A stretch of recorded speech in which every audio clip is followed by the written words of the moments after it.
Hello, everyone. This is Axel from Thinking Right Center, back with part 4 of our top 10 video series. This time we got third base. This was without a doubt the hardest top 10 that I've done so far. There's just so much talent at this position. Maybe not as much talent as there have been in years prior, but there's so many guys on this list that they might go to Cooperstown. There's some guys on this list that are for sure going to go to Cooperstown.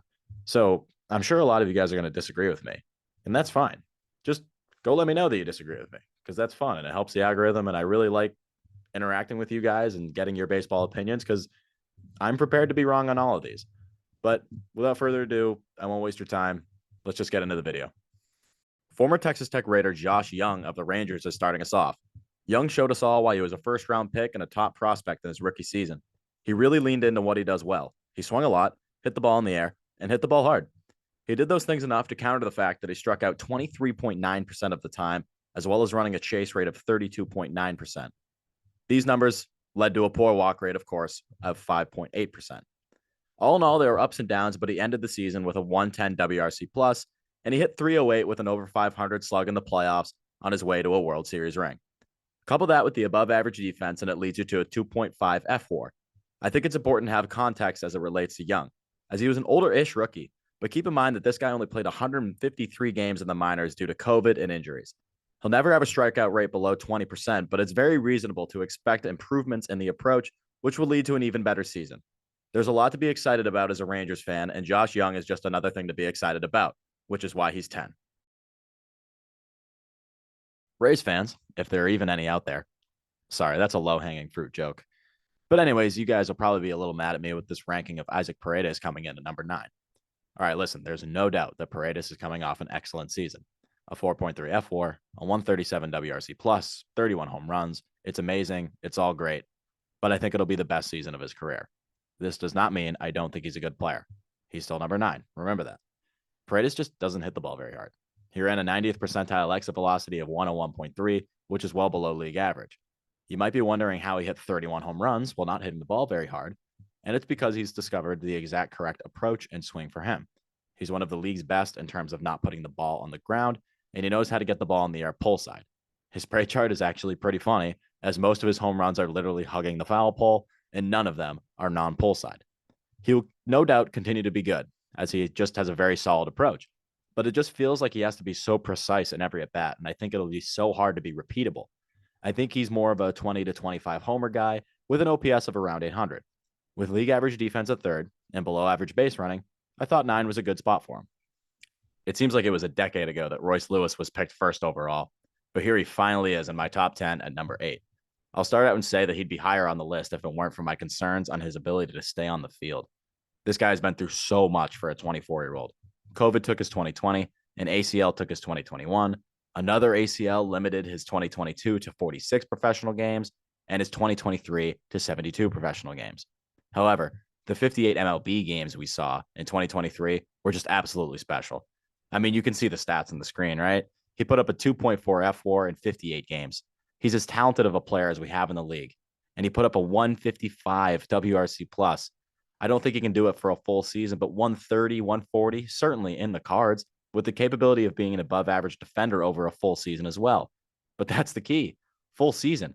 I want it so badly, but he's torn his right ACL 2 times, and he had a flare up with his left hamstring before the playoffs last season, which was most likely due from the stress he's putting on that leg. I'm not a doctor, but I'm certainly not the only one concerned about his health. But he showed enough last season that he needs to be on here. And 8 felt like a good spot for me, with the hope that he comes back next season even higher on this list.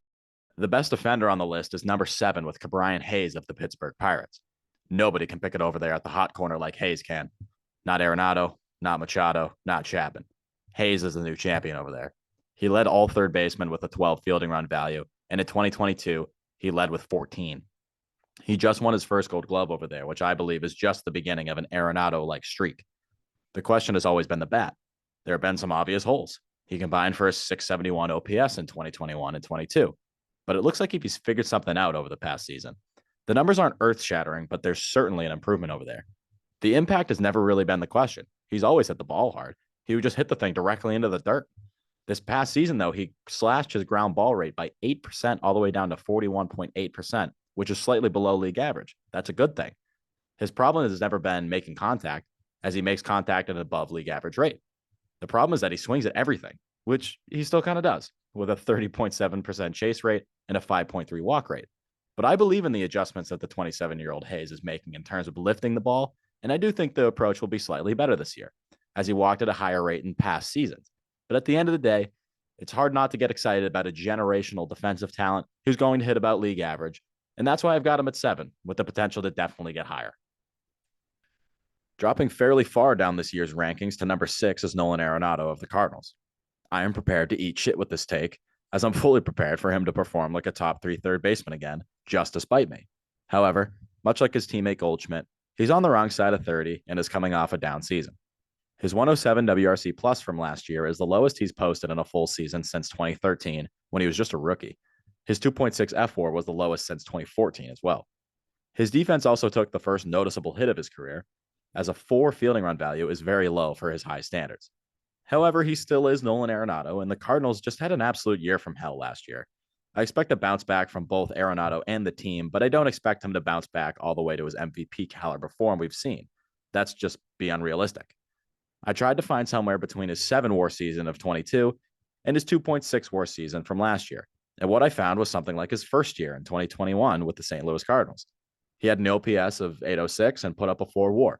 I think that's reasonable, and if he were to put up a 4 WAR this past season, it would have been, would you look at that, the 6th best WAR by a third baseman. He's a tricky guy to rank, but 6 feels fair. The Red Sox third baseman, Rafael Devers, is coming in at number 5. I tried to stay as objective as I possibly could on Devers, and I think I did find the perfect spot. This guy could be the best hitter at the position, but he could also be by far the worst defender. He's the only guy on the list with a negative fielding run value, and it's all the way down there at -6. As a Red Sox fan, it was almost mind-boggling watching him play defense. He'd pick a 110-mile-an-hour in-between hop and throw from a knee for an out, and then literally the very next swing, he'd muff a 67-mile-an-hour dribbler. There's potential to be a league-average defender with the talent, but I have to see it. I just have to see it. But what you love about Devers is that he's coming off a down year where he hit 33 home runs and had a 124 WRC+. He did outperform the expected stats last season. I expect him to return to the 2022 production where he had a 140 WRC+. He hasn't slugged under 500 in a full season since 2018. His K rate is now sub 20%. He's walking more, and he still hits the ball as hard as absolutely anybody. I think we're all waiting for the season where Rafael Devers goes nuclear and hits 40-plus home runs. It could be this year. It could be 3 years from now. But it's going to happen at some point, and Red Sox fans are just going to have to sit here and hope that when it does happen, he's not booting 100 balls over at third base as well. The bat is as electric as it gets at the position, but the defense is really shaky at best, so 5 seems perfect to me. One of the more consistent players in the sport is number 4 with Alex Bregman of the Houston Astros. To me, Bregman is one of the most underrated players out there. Is he the 2018 or 2019 Bregman who was a threat to hit 40 bombs? No, he's not. But is he almost a guarantee to hit 25-ish bombs and get on base at a very high clip as well? Yeah, he kind of is. Over the past 2 seasons, Bregman has averaged a 4.9 F4 and has posted an 812 OPS while playing in almost every game. What makes him so consistent is the approach. You're going to be hard-pressed to find a guy in the league with a better approach than Alex Bregman because he doesn't really hit the ball all that hard, but he is consistently in the elite range of chase rate, whiff rate, K rate, and walk rate. For example, last season, he was in the 95th percentile chase rate, 98th percentile whiff rate, 96th percentile K rate, and the 89th percentile walk rate. Truly, that is absurd. Every plate appearance, he is fully locked in. A true professional hitter type of guy who's going to be hitting in this league for a very, very long time. I honestly think Bregman has an outside chance at Cooperstown when it's all said and done, so it feels weird to put him at 4, but the top-end talent at his position is too good to put him any higher. Speaking of Cooperstown, Manny Machado of the Padres will slide in here at number 3. Machado is coming off a down year where he hit 30 home runs and put up a 3.5 F4. That's a pretty good down year if you ask me. Machado kind of always does this, though. In 2022, he way outperformed some expected stats and put up a 7.5 F4 and was in the running for MVP. Then he takes a bit of a step back this season. I feel like Machado almost occasionally needs to not play great so that he really locks in, because there are no questions as far as the talent is concerned. Much like Arenado, I expect him to bounce back into something between the MVP-type season and the season he just put up, which really wasn't that bad of a year anyway.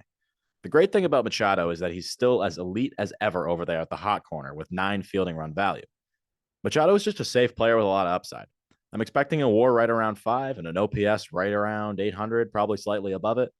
And when you can expect that from a player, it's really hard to leave him outside the top 3. So I didn't. He's number 3. Not really much more to say. Coming in at number 2 is yet another Atlanta Brave on one of these top 10 lists with Austin Riley. Remember when Austin Riley was a really bad defender? Like, so bad you were thinking about moving him to first? Yeah, well, those days are over. He's never going to be elite, but the fact that he's now fairly average over there is amazing for his value. For reference of this, Riley put up a 5.6 F WAR in 2022 with a 143 WRC plus. In 2023, he put up a nearly identical WAR of 5.2, but had a significantly lower WRC plus of 127. Obviously, what we are looking for is for him to mash those 2 seasons together. Because if he does that, you're going to be looking down the barrel of a 7 WAR player and someone that's competing for an MVP. But even if he doesn't, he's been averaging a 5.2 F WAR over the past 3 seasons and very, very rarely misses games. He's been a lock to threaten the 40 home run mark as he's hit 108 homers over the past 3 seasons alone. And he shockingly hit 286 over that span, despite striking out at a decently high clip at around 24%. But he's everything you're looking for if you want a big bopper third baseman. Manages the K rate, hits bombs, approach is decent enough to get by, and he's going to drive in a lot of runs, especially in that Atlanta Braves lineup. I have him at 2 for now, but wouldn't be shocked in the slightest if he makes the move to number 1 for next year. But I had to respect my man at number 1 this year. Every year they come with the king, and every year the king, Jose Ramirez of the Guardians, tells you that he's the best third baseman. I've been talking a lot about down years in this video, it feels like, and people will tell you that Jose Ramirez had a down year. And by his standards, he did. A 5.1 F WAR is just dreadful, isn't it? God, a 123 WRC plus, that's just awful. We need to be better, Jose. And the funny thing is, I do think he's going to be better. In 2021 and 2022, he averaged a 6.5 F WAR. If he's not at a 6 WAR by the end of 2024, I will honestly be shocked. He walked as many times as he struck out this past season, a 10.6% rate on both of them.